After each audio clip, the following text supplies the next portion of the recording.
Subscribe करें और bell दबाएं ताकि कोई खबर रह न जाए।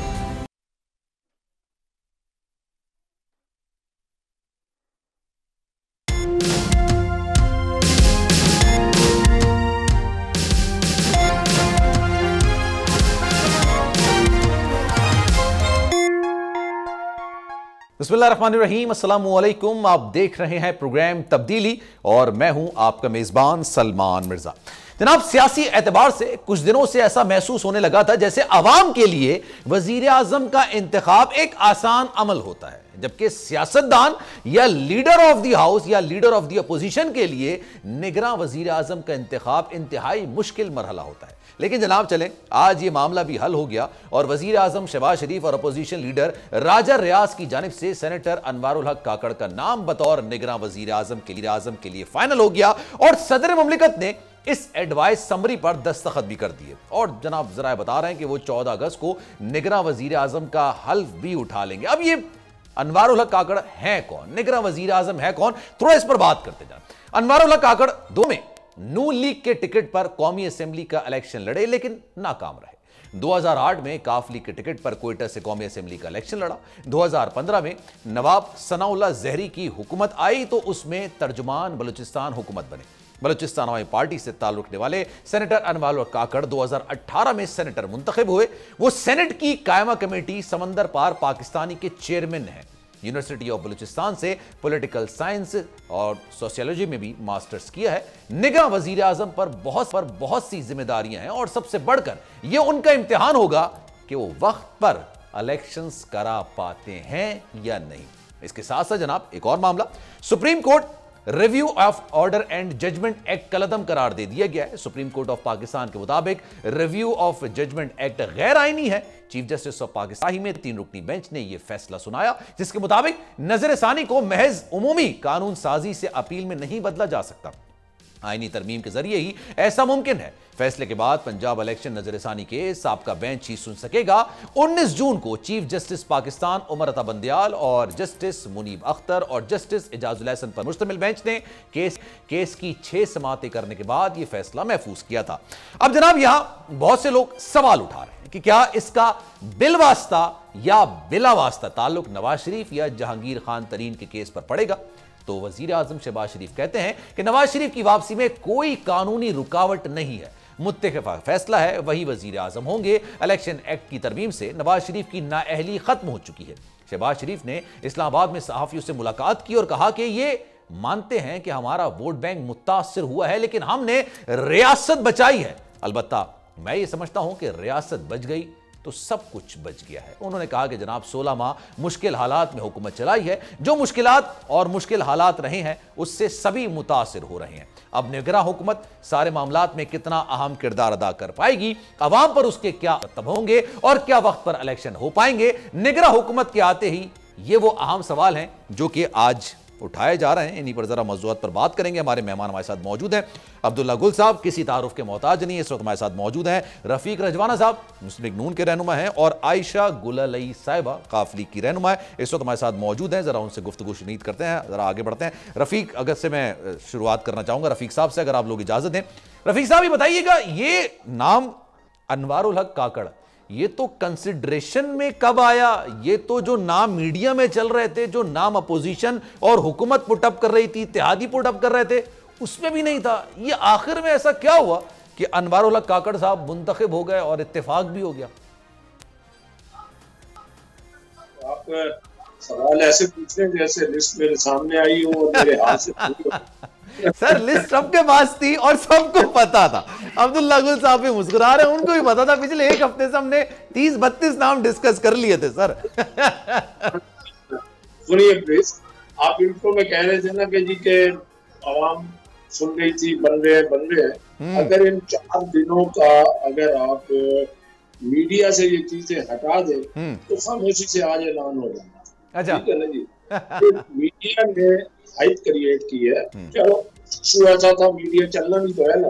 हम लोगों को भी बुलाया जाता है रोज किसी न किसी चैनल पे, एक पे लोग, या कभी हम अवॉइड कर जाते हैं, कई मसूलियत होती है। बार एक बात पे कितनी हम बात करें, तो अगर ये इतना हाइप क्रिएट ना होता तो सुकून से ये हो जाना था। जितने 4 दिन आवाम को कंफ्यूज किया गया, तो वो नाम किसी ने मीडिया को, किसी ने ना ही वजीर आजम साहब ने बताए, ना ही लीडर ऑफ द अपोजिशन ने बताए, और आज लीडर ऑफ द अपोजिशन ने जो बयान दिया मीडिया के सामने जो लाइव चल, उन्होंने कहा कि बाकी 5 नामों के बारे में हम बिल्कुल नहीं बताएंगे कौन थे। अब ये सारे मफरूजों में काम चल रहे थे, मुझे सारे धरे के धरे रह गए। सर मैं एक बात बताऊं आपको, मतलब लोग कहते हैं सियासतदान एक मासूम कौम होते हैं, जो भी होता है जिम्मेदारी सियासतदान के सर पर डाल दी जाती है, लेकिन सर मैं आज ये जसारत करूंगा कि मीडिया सबसे मासूम कौम होती है।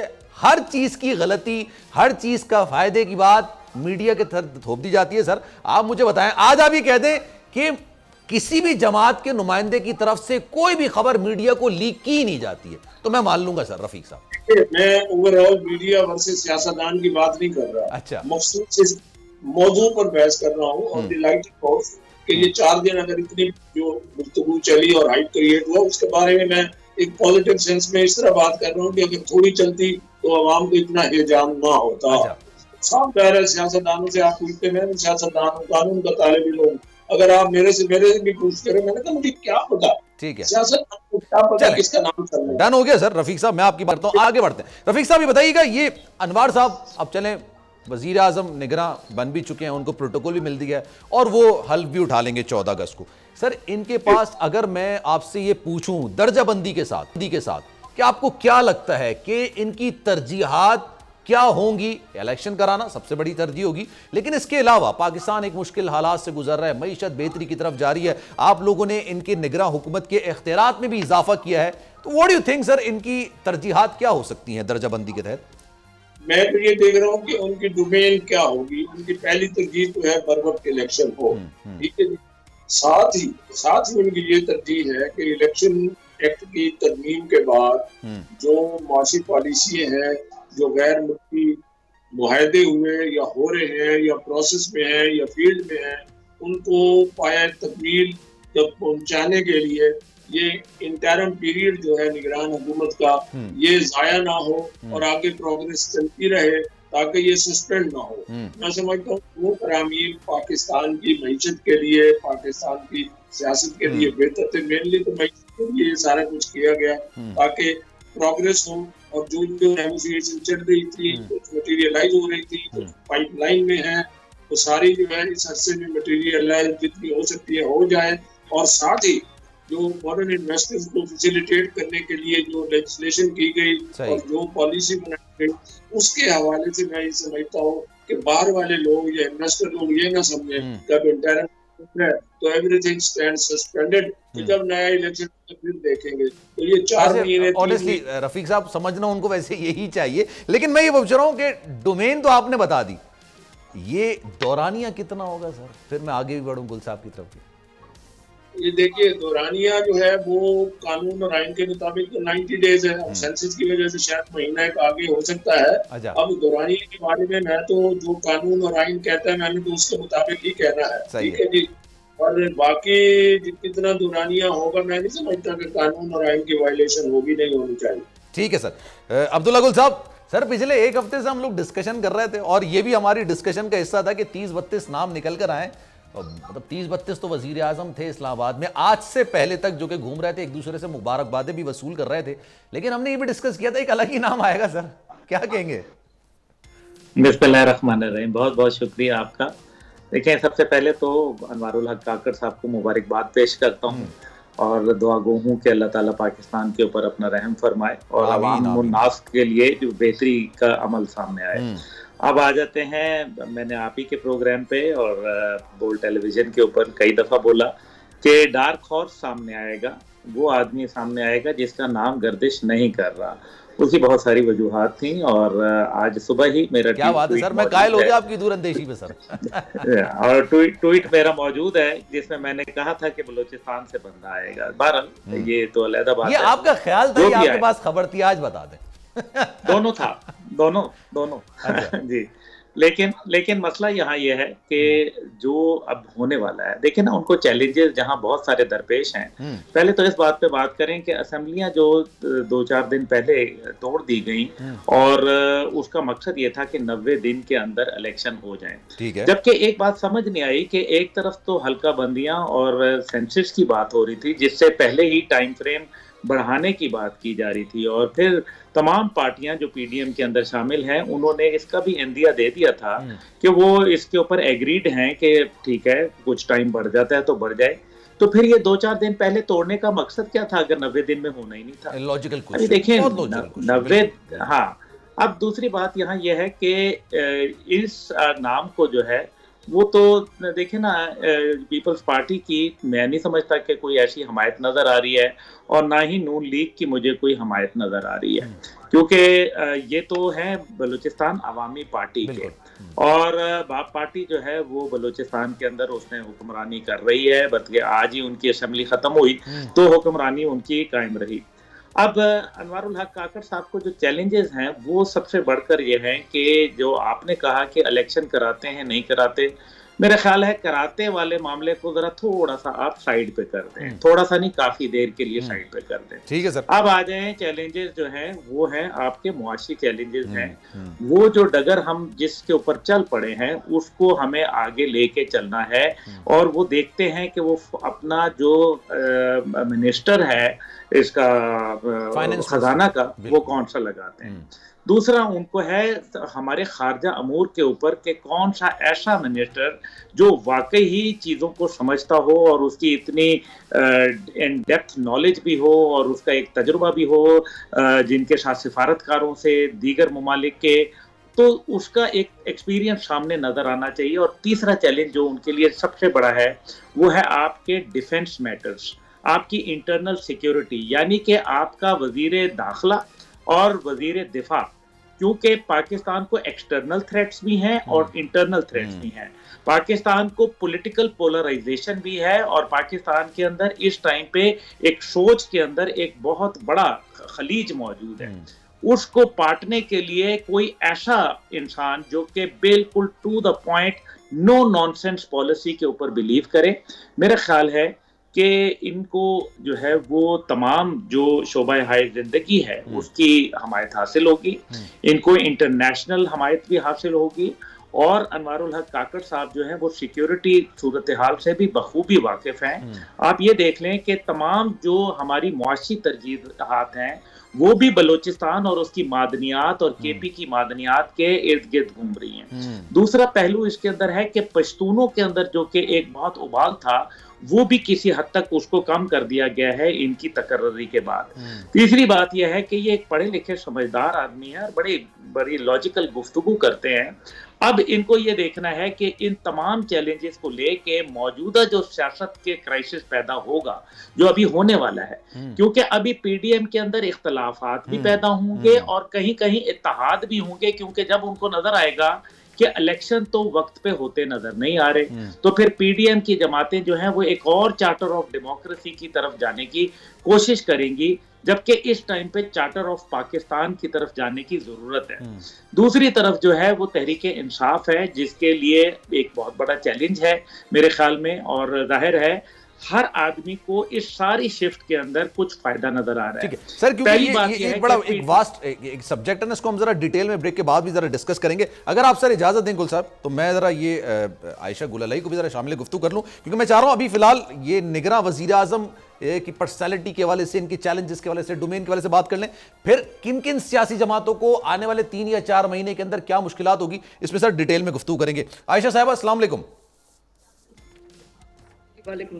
आयशा साहब, are you happy about it? ये निगरां वजीर आजम की तकरीर के मामले में कोई इख्तलाफ, कोई आपको एतराज, कुछ तहफ़्फ़ुज़ात कुछ नहीं है? He is a good personality, आप कहते हैं ठीक है?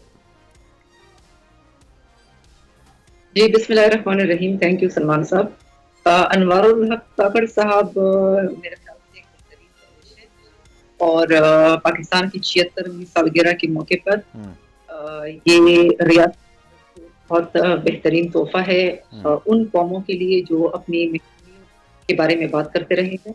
बलूचिस्तान और पश्तूनों के नुमाइंदे हैं अनवारुल हक काकड़ साहब, और पाकिस्तानी मफाद की बात करते हैं हमेशा, तो मैं उनको मुबारकबाद पेश करती हूँ और अल्लाह करे कि जब तक रहे इस मुल्क में अमन और मुआशी इस्तेहकाम लाने में वो कामयाब हो जाए, क्योंकि इस वक्त संगीन चैलेंजेस हैं और उसकी वजह ये, एक वजह तो ये है कि लोगों मिलिट्री ऑपरेशन जो है वो मसाइल का हल कभी भी नहीं रहे, और ये फेलियर है हमारी हुकूमतों का, क्योंकि वो मिलिट्री ऑपरेशंस पे मसला छोड़ देते हैं जबकि उसका सियासी हल उन्होंने कभी नहीं सोचा। ये एक अच्छी पेशरफ्त है, ये ग्रीन सिग्नल है पाकिस्तान की बेहतरी की तरफ। लेकिन पाकिस्तान के जो आप हालात का जिक्र कर रही हैं, ये हालात तो हम शुरू से देखते आ रहे हैं ना, मतलब ये, और इन हालात से इनसे निपटना निगरां वजीर आजम के डोमेन का हिस्सा होता है, या ये काम उनको करने होते हैं, या आप समझती कि प्रिसाइजली बिल्कुल ही उनको ये काम करना है कि जनाब इलेक्शंस कब होंगे, शफाफ होने चाहिए, इंतकाल इक्तदार पुरअमन तरीके से होना चाहिए, ये उनका डोमेन है? बिल्कुल आईनी तरीके से तो ये उनका डोमेन है, लेकिन जो पीटीआई की हुकूमत 4 साल जो तबाही हुई मईशत की, आज लोगों को आप ये 2 वक्त की रोटी जो है उसके बारे में वो सोच रहे होते हैं कि पूरी करेंगे या नहीं करेंगे, और बिजली के बिल में वो 53 रुपए फी यूनिट तक पहुंच गया है, और आपके अपने मुल्क से कोई ग्रॉस डोमेस्टिक प्रोडक्शन में कोई भी आपकी आमदनी नहीं हो रही, सिर्फ टैक्सेस की भरमार हो रही है, लोगों की तनख्वाहों में इजाफा नहीं हो रहा। फिर पीटीआई के बाद पीडीएम आई, पीडीएम की 16 माह की कारकर्दगी, महंगाई और बढ़ी, बेरोजगारी और बढ़ी, तो अब पाकिस्तान में मुआशी इस्तेहकाम लाने की जरूरत है, और पाकिस्तान के जो वसाइल हैं, चाहे वो हाइडल पावर है, चाहे वो पाकिस्तान के मादनियात हैं, मेरे ख्याल से पाकिस्तान एक्स्ट्राऑर्डिनरी सिचुएशन में है और एक्स्ट्राऑर्डिनरी फैसले भी करने पड़ेंगे, और मईशत के लिए हमने जो मेरे आपको लगता है ये एक्स्ट्राऑर्डिनरी फैसले करने के लिए ही निगरां वजीर आजम का इंतखाब इतना संगीन मसला बन चुका था? क्योंकि देखें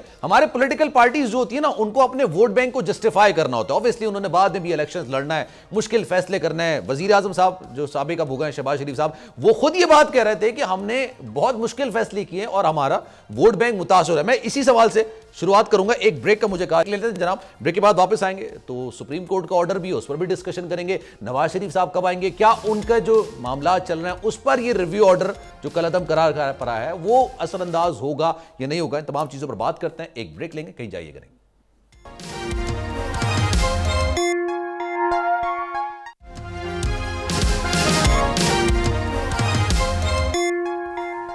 जनाब प्रोग्राम में एक बार फिर से आपको खुशामदीद कहते हैं। अब्दुल्ला गुल साहब हमारे साथ मौजूद हैं, रफीक रजवाना साहब हमारे साथ मौजूद हैं और आयशा गुलअली साहब अभी हमारे साथ मौजूद हैं। गुफ्तगू का सिलसिला आगे बढ़ाते हैं। ब्रेक पर जाने से पहले मैंने एक सवाल किया था कि पॉलिटिकल पार्टीज को अपने वोट बैंक को जस्टिफाई करना होता है, आज नहीं तो कल उनको दोबारा इलेक्शंस में जाना होता है, बाय इलेक्शंस होते हैं, आवाम को मुंह देना होता है, हल्के में जाना होता है, 10 किस्म के मामला होते हैं।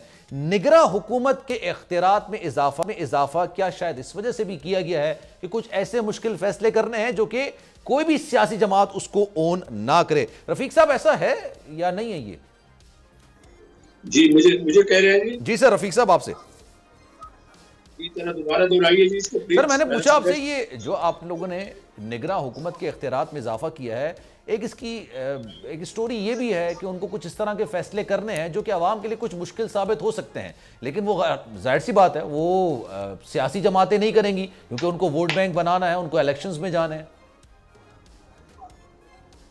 देखिए, निगरान वजीर आजम का जो आईनी रोल है और आइन में किरदार है, एक तो उसके अंदर रहना होगा, फिर इलेक्शन एक्ट की तरमीम के बाद जो इख्तियार निगरान हुकूमत को मिले हैं उसके अंदर, उससे बाहर तो वो डे टू डे अफेयर्स हैं तो वो करेंगे, और खास तौर पर उसके अंदर रह के भी अगर काम कर जाए तो बहुत बड़ी बात है, चैलेंजेस भी है, सब कुछ है। जहाँ तक वोट बैंक की, एक बात मेरी गुजारिश गौर से सुन ले कि हम सियासी पार्टियां वोट बैंक की फिक्र करते करते ना मुल्क की मईशत को जो है ना उसकी सूरत हाल खराब कर बैठते हैं, इस वजह से कि सियासतदान अवाम को मईशत की सही सूरत हाल वाजे नहीं करते, जो वाजे करे वो बदनाम हो जाता है। और फिर ये एक रिवाज है पाकिस्तान में कि आज जिस सिचुएशन में हुकूमत जब थी तो वो जो फेस कर रही थी तो अपोजिशन कहती थी कि इनकी पैदा करता है, जब वो में आएंगे तो दूसरे अपोजिशन में होंगे, वो कहेंगे इनकी पैदा करता है। पाकिस्तान के माशी मसाइल ऐसे हैं कि सबको ये बताना पड़ेगा, कंसेंसस है कि क्या क्या है हमारी। ये बात तो आपने बिल्कुल दुरुस्त की है सर। आपको याद होगा तहरीक इंसाफ के सरबराह जब वजीर आजम थे और उनको लग रहा था कि उनकी हुकूमत जा रही है, तो उन्होंने पेट्रोल की कीमतें कम कर दी, उन्होंने बिजली की कीमतें कम कर दी। इसी दौरान बिलावल भुट्टो जरदारी साहब महंगाई खात्मे का एक मार्च लेके इस्लामाबाद की तरफ जा रहे थे और बिलावल भुट्टो जरदारी साहब ने कहा था कि ये कीमतें जो कम हुई हैं ये हमारे प्रेशर की वजह से कम हुई है। लेकिन जब हुकूमत में आए तो फिर कहने लगे कि यार ये कम क्यों कर दी, हमारे लिए तो मुश्किलात और बढ़ गई हैं। पॉलिटिकल माइलेज लेते हैं सियासतदान, मगर बात यह देखें इमरान खान साहब के दौरे हुकूमत में जब जाने से पहले उन्होंने अनफंडेड सब्सिडी दे दी, अनफंडेड सब्सिडी जेल पे दे दी, जिसपे IMF वाले नाराज हो गए, उनका एतमाद खो दिया। अब वो पॉलिटिकल गेम तो खेल गए, मगर अल्लाह रहम करे बाद में ऐसा खेल खेला कि बस वो it was a political suicide. ठीक है जी, चलो आज भी जितना इस मुल्क ने इन 16 महीनों में भुगता है, जो तो दौरे हुकूमत भुगत रहे थे, जो उन्होंने अवाम ने भुगता, पार्लियामेंट ने भुगता, सारा कुछ भुगता, वो अगर अदम एतमाद के बाद पार्लियामेंट में बैठे रहते तो आज राजा रियाज साहब की बजाय इमरान खान से मुशावरत होती। सब जा रहे मुशावरत जो है ना वो होते पब्लिक अकाउंट्स कमेटी के चेयरमैन भी होते हैं, बहुत सारी चीजें हो सकती थी। लेकिन सर मैं आपके आगे बढ़ने से पहले ये जो आपने बात की ना बिल्कुल दुरुस्त की कि कीमतें बढ़ा दी, अपने पॉलिटिकल माइलेज के लिए बढ़ा दी, अपनी जाती हुई हुकूमत को बचाने के लिए कर दी। सर किसी एक रहनुमा मुस्लिम नून या पीपल्स पार्टी का मुझे दिखा दें जो ये कह रहा हो उस वक्त जब वो अपोजिशन में थे कि ये इमरान खान साहब ने कीमतें कम करके गलत किया। देखिए कहा है, हमने कहा है, लोगों ने कहा है, मैं अपने मेरा बयान कई बयान मेरे रिकॉर्ड पे टीवी के रिकॉर्ड पे होंगे, क्योंकि अनफंडेड सब्सिडी थी वो। It was unrealistic approach towards the economy just to please the people for a shorter term। अब बात यह है कि आवाम तो बेचारी खुश होती है कि पेट्रोल सस्ता हो गया। अब पॉलिटिकल माइलेज के लिए वो सस्ता किया, उसका नुकसान हुआ। मैं ओवरऑल बात कर रहा हूँ, किसी एक पार्टी की नुमाइंदे की या किसी एक पार्टी के लीडर की बात नहीं कर रहा। मैं ये कह रहा हूँ कि आवाम को इन सारी जमातों को चाहिए बताए कि हमारे हक़ाइक़ क्या है, हम कहाँ खड़े हैं, हमें कितने साल, और ये भी बताया ना कि यहाँ पर आए किसकी वजह से हैं, कौन है जिसकी वजह से, क्योंकि हुकूमतें उन्हीं की थी ना, और किसकी थी सर, ये भी तो है ना। जिनकी हुकूमतें थी और उससे पहले 18 में जो लाए, जो कुछ भी हुआ आपके सामने है, और जो कुछ फिर उसके बाद तकारीर होता रहा, उसकी तरफ जाने का फायदा नहीं है। बिल्कुल सही, पाकिस्तान चले ठीक है। अब्दुल्ला गुल साहब सर ये बताइएगा, अब ये अगर मैं इसको एक प्रिडिक्ट करने वाली बात होती ना, अब तो मैं आपकी दूरअंदेशी का कायल वैसे हो गया हूं सर, ये आपको क्या लगता है ये 6 महीने का निगरान सेटअप का गेम है, या आपको लगता है इससे भी ज्यादा है, या नहीं 6 महीने भी हम दूर की बात कर रहे हैं, 6 महीने से पहले ही इलेक्शंस हो जाएंगे? अब तो नाम सामने आ गया ना, कुछ इंसान पर्सनैलिटी के हवाले से भी अखज़ करता है चीजें। सलमान साहब देखें, बात यह है कि बात इस टाइम पे पाकिस्तान की है और इसमें दूरअंदेशी होनी और हमेशा पाकिस्तान के हवाले से। जी हाँ, अब मसला यहाँ यह है कि बिलावल साहब ने अपनी तकरीर में जाते हुए क्या कहा, अपने ही वालिद और नवाज शरीफ को कहा कि वो जिम्मेदार हैं, आपको पता है, और उन्होंने फिर सिर्फ मरियम और अपनी बात की, बाकी पाकिस्तान क्या जो है वो सो रहा है। तो दूसरी बात यह है कि उन्होंने नाकामी का भी एतराफ कर लिया। पीटीआई के चेयरमैन जो हैं वो 90 दिन का जब उन्होंने वादा किया था हुकूमत में आए, तो 90 दिन के बाद पूरी पीटीआई कहने लगी कि ये निज़ाम में जो है हमें कामयाबी नहीं मिलेगी। अब निज़ाम की बात जो है खुद तमाम पीडीएम के जो रहनुमा हैं वो भी कर रहे हैं कि निज़ाम का फेलियर है। आए दिन टीवी के ऊपर हम और आप दोनों सुनते हैं। मसला यहाँ यह है कि हमने कोई जो हम सब आईनी बात करते हैं कि जी आइन का जो है वो क्या कहता है, लेकिन क्या कोई मॉरल, आइन की अगर अथॉरिटी है तो क्या मॉरल अथॉरिटी भी कोई चीज होती है? क्या मॉरल्स भी हैं? क्या पाकिस्तान के गरीब अवाम जो है वो सिर्फ इसी तरीके से इनकी जाती सियासत का जो है वो बलि चढ़ते रहेंगे?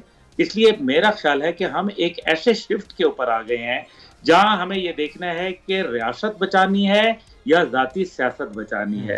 तो मेरा ख्याल है कि जाती सियासत तो होती रहती है, रियासत तो बचानी ही पड़ेगी, और हमारे पास ऑल्टरनेट कोई नहीं है। आप देख लें कि अगर अभी भी जो कामयाबियां जो माजी की हुकूमत ने, जिसके अभी तक वजीर आजम साहब मौजूद हैं क्योंकि अभी तक वो बैठे हुए हैं, तो उन्होंने क्या बोला, अभी अगर वो आईटी की बात हो तो उसके अंदर आर्मी चीफ का किरदार है, अगर वो ईरान के साथ ताल्लुकात बेहतर हो तो आर्मी चीफ का किरदार है, सिक्योरिटी के हवालात हों, जो इंटरनल सिक्योरिटी जो कि वजारत दाखिला के नीचे आती है, तो आर्मी उसकी जो है वो देखती है।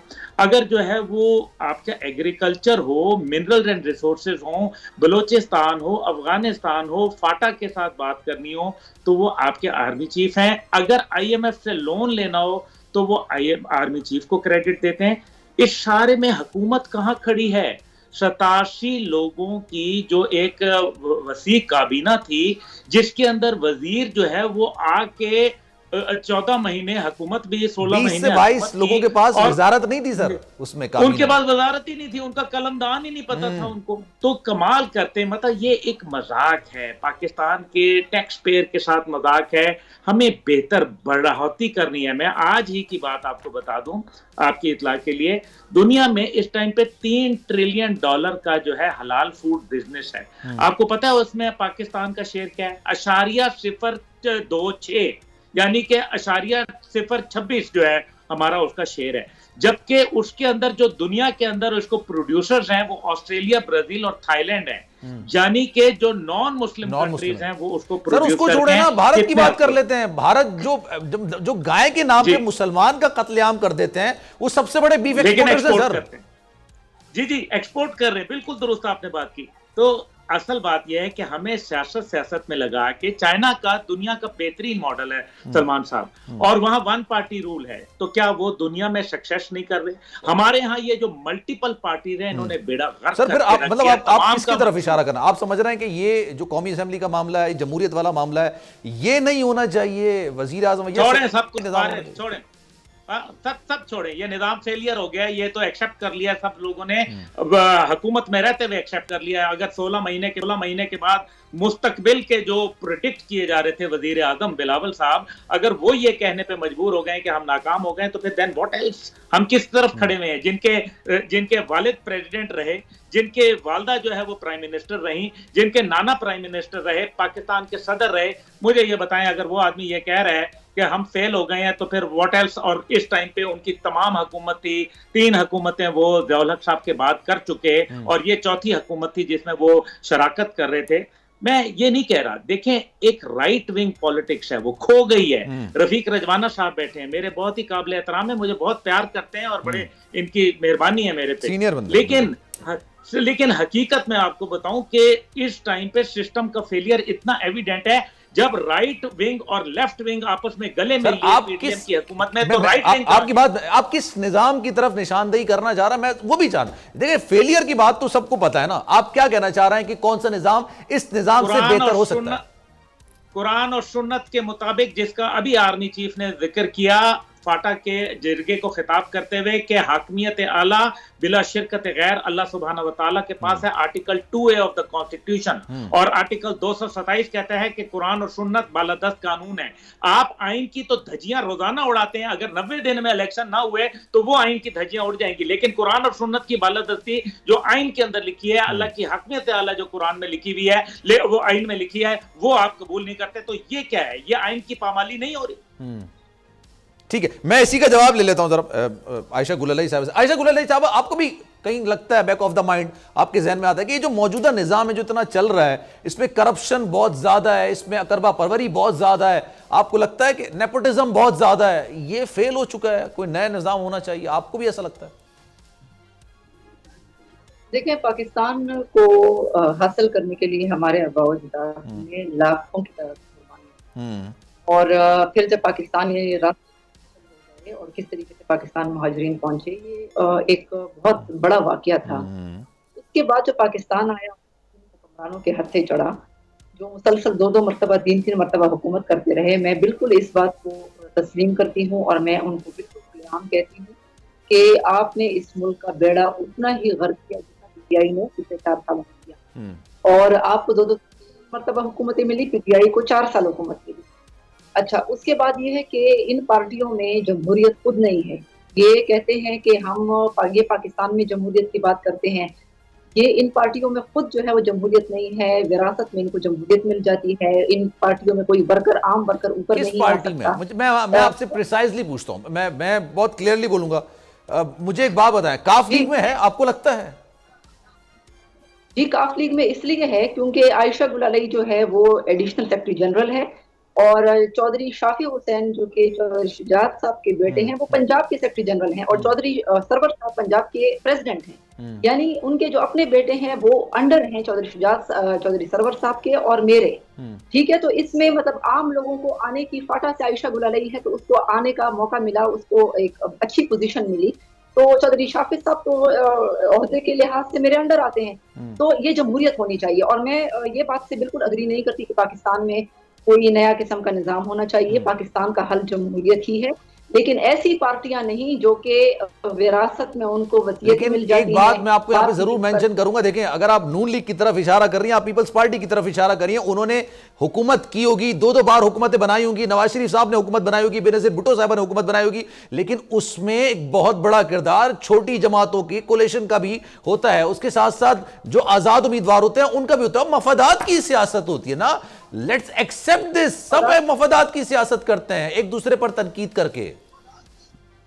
सलमान साहब, इसी वजह से पाकिस्तान इस हालत पे परवेज इलाही साहब ने इमरान खान साहब से मुलाकात करने के बाद फिर बात हुई थी ना, उन्होंने शहबाज शरीफ साहब से भी मुलाकात की, फिर उन्होंने खान साहब के साथ जाने का फैसला क्यों किया? उसमें क्या उनका मफाद? एक मेरा सवाल आपसे ये, वो भी तो आप ही के पार्टी के ना। कौन किसकी बात कर रहे हैं? मैं परवेज इलाही साहब की बात कर रहा हूं ना। आप तो वो तो बहुत बाद में उन्होंने आपकी पार्टी को छोड़ा ना, उस वक्त तो काफ लीग का हिस्सा थे ना। उन्होंने किसके तहत फिर खान साहब के साथ जाने का फैसला किया था? अलग परवेज इलाही साहब, उनका अपना एक खानदानी मामला है। मुनस इलाही साहब और उनके लोगों के आपस के मामला हैं, ये खानदानी या जो भी हो, मफादात। मैं ये कहती हूँ ये बात है ना, ये डेमोक्रेसी राइट है कि कोई किस तरफ जाना चाहता है। पॉइंट सिर्फ ये है, आप उसको खानदानी सियासत का नाम देते हैं, आप उसको कुछ का नाम भी देते हैं। बेसिक पॉइंट सियासतदान का अपना मफाद होता है।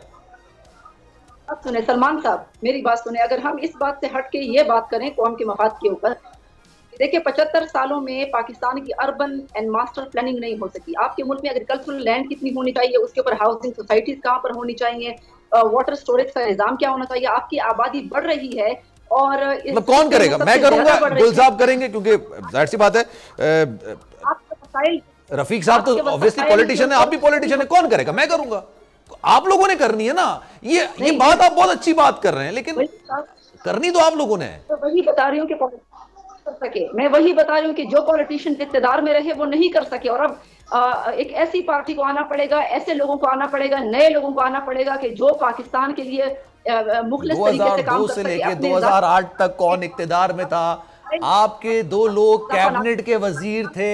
मैं कैसे मान लूं कि आप लोग इक़्तिदार में नहीं थे? मेरे घर का एक बंदा हुकूमत का हिस्सा और मैं आके कहूं कि नहीं भाई हुकूमत गलत कर रही है, तो मुझसे सवाल करेंगे ना। आपके घर का मेंबर वहां पे कैबिनेट का मेंबर बना हुआ है। ये आप इसको एक्सेप्ट क्यों नहीं करते? हमारी पार्टी से आप देखें, हमारी पार्टी से आप सवाल करें स्पेशल इन्वेस्टमेंट फैसिलिटेशन काउंसिल का, जिसमें अरबों बिलियंस ऑफ डॉलर्स की सरमायाकारी पाकिस्तान आई, उसमें जॉब क्रिएशन होगी। दूसरी हमारी मिनिस्ट्री है फूड की, उसमें ग्रीन इनिशिएटिव हुआ, 40 लाख लोगों को नौकरियां मिलेगी।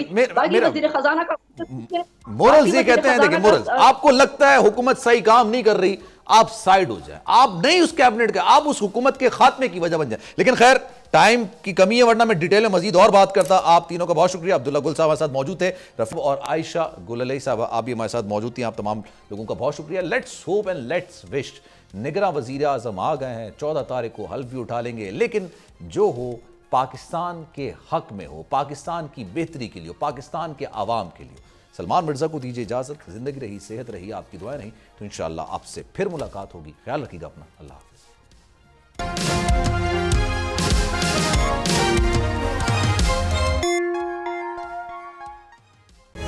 तारीख का अमीर,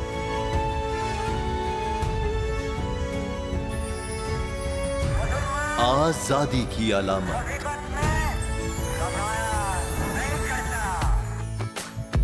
हुस्न का आईनादार, फिक्र व नजरिए की अक्कास,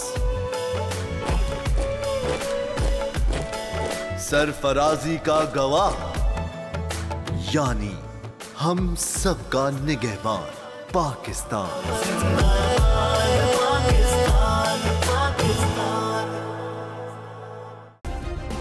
सब्सक्राइब करें और बेल दबाएं ताकि कोई खबर रह न जाए।